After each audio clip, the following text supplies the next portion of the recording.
Hospital की भूतियां गतिविधियों की कहानी। वर्ष 2023 के एक अनजान रात की शुरुआत हो गई थी। नगर में एक बड़े अस्पताल की ओर जाने वाली सड़क पर कोई नहीं था, सिर्फ अंधेरा और अजीब सी खामोशी छाई हुई थी। ऐसा महसूस हो रहा था कि जैसे उस अस्पताल के प्रांगण में कुछ अजीब होने वाला है। एक नौजवान नामक आर्यन वहां काम के सिलसिले में आया था। उसका दिल बहुत ही ढक रहा था, लेकिन उसने खुद को हिम्मत दी और अस्पताल के अंदर चला गया। अस्पताल के अंदर भी वहां का माहौल कुछ अलग ही था। लंबी और चौड़ी हॉल, दराजों से बंद कमरे और उस अजीब खामोशी। जैसे ही आर्यन अपने काम की ओर बढ़ा, ये आवाज सुनाई दी, क्लिंक क्लिंक।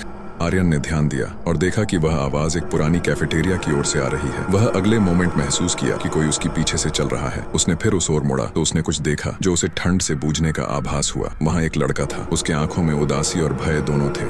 आर्यन ने उस लड़के को पूछा, तुम यहाँ क्यों हो? लड़का डर कर उत्तर दिया, वो वहाँ उस कमरे में, वह जिसने मुझसे कहा। आर्यन ने उस लड़के के हाथ पकड़े और उसे वहाँ से ले जाने का प्रयास किया, लेकिन उसका दिल भी धड़क रहा था। उन्होंने वहाँ जाकर देखा तो वहाँ कोई नहीं था, लेकिन उन्होंने देखा कि उस कमरे का दरवाजा खुला है। वे वहाँ पहुंचे और कमरे में घुसे। उन्होंने देखा कि उस कमरे का सामान अधूरा छोड़ा हुआ था और उसके अंदर कोई नहीं था।